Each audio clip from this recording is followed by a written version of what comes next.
Bore da, chroeso cynnes I chi gyd. Dyma'n myfyrdod ar gyfer Sul Hydref yr 11. Gan gofio byddwn ni Sul nesaf, Hydref y 19, yn cyfarfod fel tair eglwys gyda'n gilydd ar y Zoom I gynnal oedfa ddiolchgarwch. Yn I fod yn eglwys Bethesda wrth gwrs ar y Sul yna, ond nawr fyddwn ni'n cyfarfod ar y Zoom ac yn cael oedfa ddiolchgarwch yng nghwmni'n gilydd. Ond yn ôl at heddi, gair o weddi. O da, diolch am dy bresenoldeb yn ein myfyrdod heddiw eto. Yn dy dosturi mawr, caniataf o tân dy gariad yn llosgu popeth ynom sy'n dyddigio, a gwna ni'n addas i'th deyrnas nefol. Amen. Wel, mynd I ddarllen ychydig o adnodau o Efengil Ioan o'r 15fed bennod. Dwi wedi'ch caru chi'n union fel mae'r tad wedi fy ngharu I, arhoswch yn fy nghariad I. Byddwch yn aros yn fy nghariad I drwy wneud beth dwi'n dweud, fel dwi wedi bod yn I fe ddim tad, ac wedi aros yn I gariad e.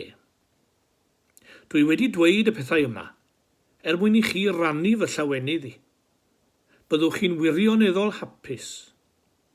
Dyma dwi'n ei orchymyn.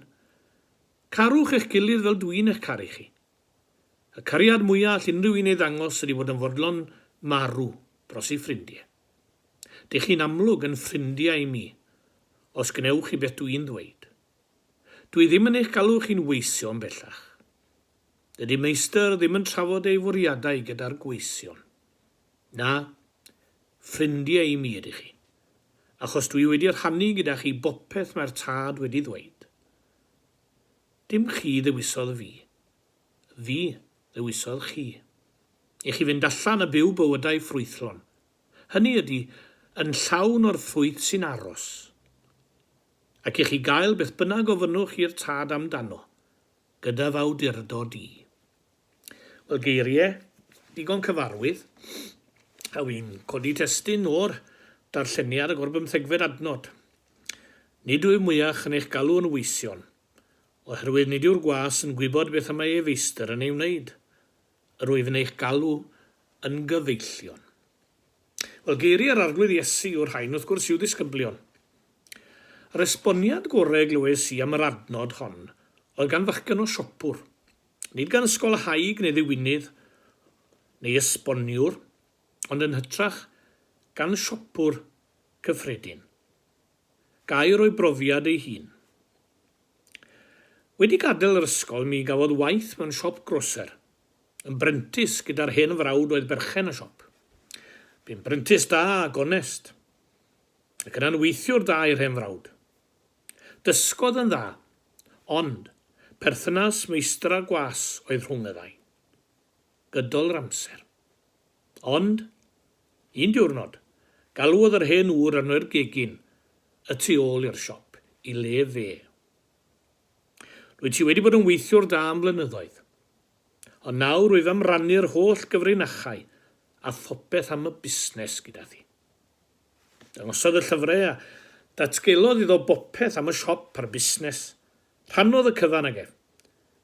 O'r diwrnod hwnnw ymlaen, newidiodd ei perthynas. Bellach, nid gwas a meistr oedd hi, ond ffrindiau. Dyma ddywedodd Iesu wrth I ddisgyblion yma. Rwyf wedi gwneud yn hysbys I chi bob peth a glywais gan fy nhad. A bellach rwyf am i'r berthynas rhwng o'm newid meddai fe o weision a'i harglwydd I ffrindiau. O hyn ymlaen byddwch yn cael eich adnabod fel ffrindiau Iesu Grist. Mae'r gair ffrind yn air arbennig yn diwe. Mae'r un ag yma ganddo ffrindiau yn berson cyfoethog iawn. Fi'n cofio gwylio Michael Parkinson yn cynnal cyfweliad gyda Muhammad Ali, y bocsiwr. A hwnnw'n dweud, I boblogrwydd mor unig yr oedd e. A meddai Parkinson, but you have friends all over the world. Ateb Ali oedd, no, I have many acquaintances, but only a few friends. Dyna chi ddyn oedd yn defnyddio'r gair ffrind yn iawn. Oedd Parkinson wedi defnyddio'n ysgafn na difeddwl. Os oes ffrindiau go iawn gyda chi, eich chi'n bobl gyfoethog. Sut mae diffinio ffrind neu gyddaill?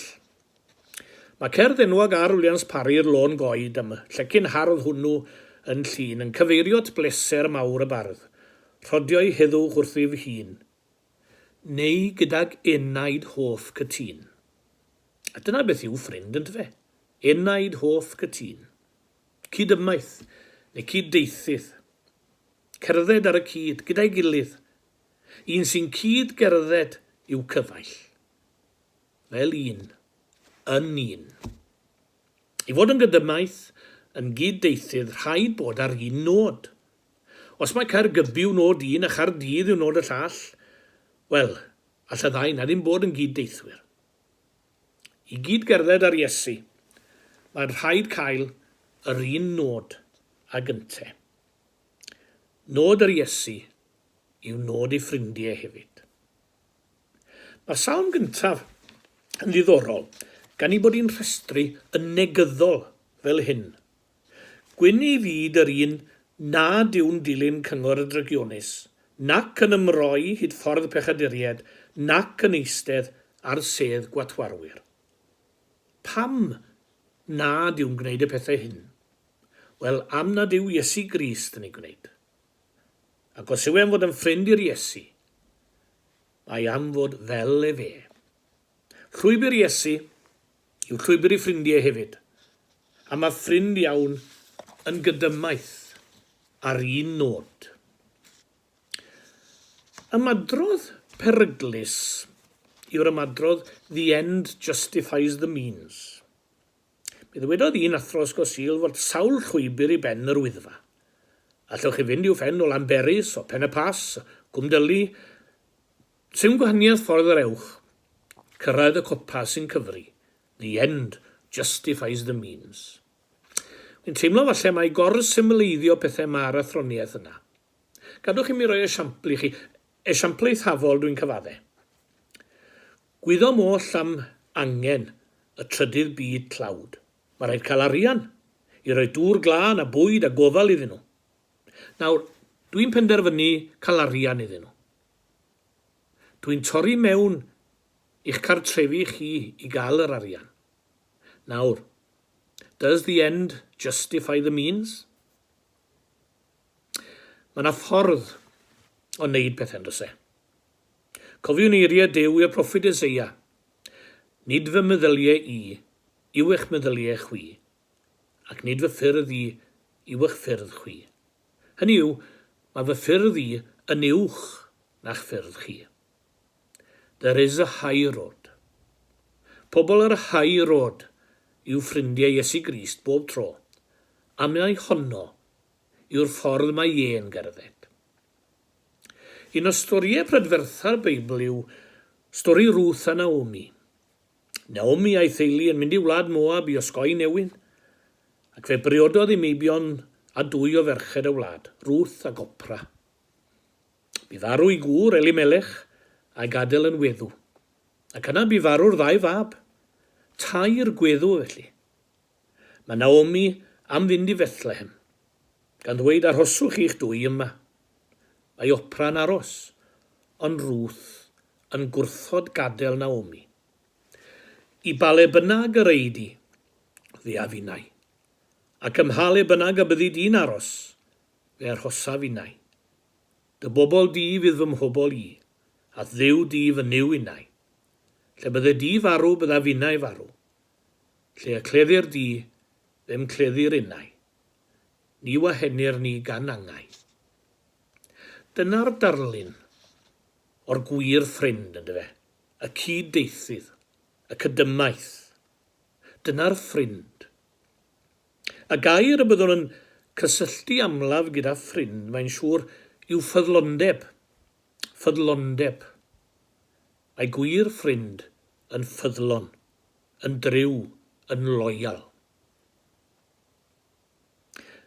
Fe gafodd y mab a fradlon ddigon o ffrindiau pan aeth e'r wlad bell fel y cofiwch. Rhai roddodd help iddo, wastraffu gyfoeth ar ddiwn a fradlon, a gwario'r cyfan. Does dim angen llawer o grebwyll arno mi sylweddoli nad ffrindiau oedd rhai fel yna i'r mab a fradlon. Na, ffrindiau i'w arian, nid iddo fe oedd rheini. Pan ddarfu'r arian, fe ddarfu ffyddlondeb rheini.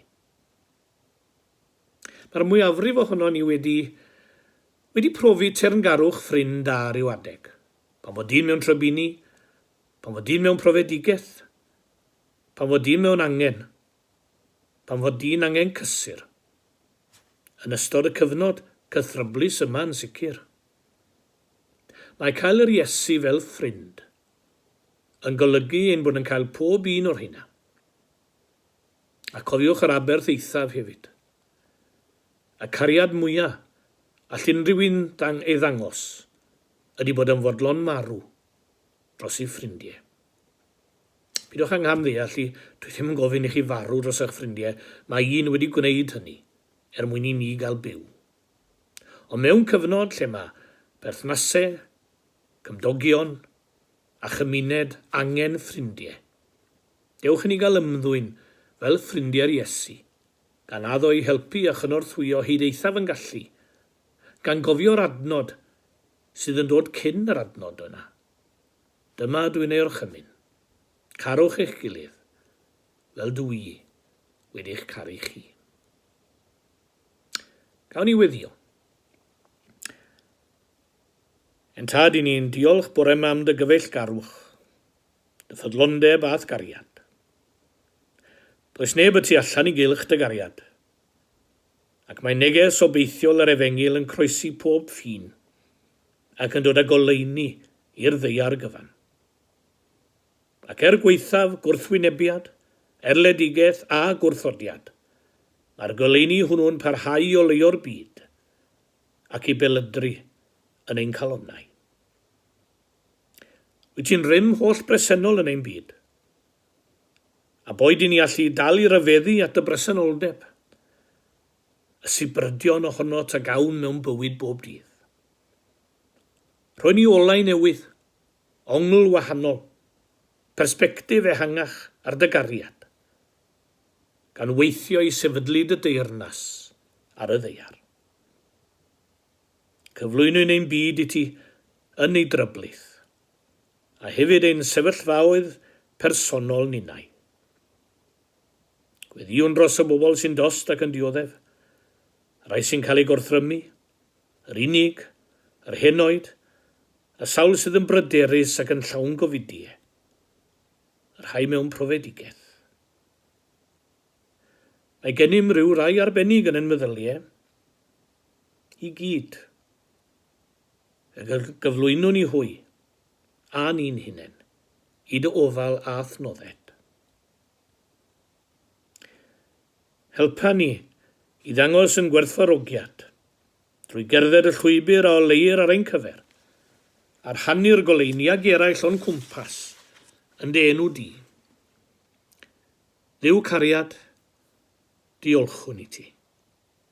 Plana a meithrin dy gariad yn ein calonnau ni. Rhoi ni wroldeb i fyw yn ôl ei ofynion. I geisio hawliau eraill o flaen ein hawliau'n hunain. I ymgyrchu dros y gwan a'r tlawd, i rannu'n bwyd ar newynog, i roi o'n heiddo i'r tlawd, i roi ein hamser a'n sylw, i'r unig a'r gwrthodedig. Dduw cariad, gwrando ni a gwna ni'n ddynion newydd. Cyflwyna dy wyrth yn ein calonnau, a gwna ni'n gyfryngau dy deyrnas o gariad, yn enw'r hwnna'n carodd, y cyfaill gorau oll, yr arglwydd Iesu Grist. Amen.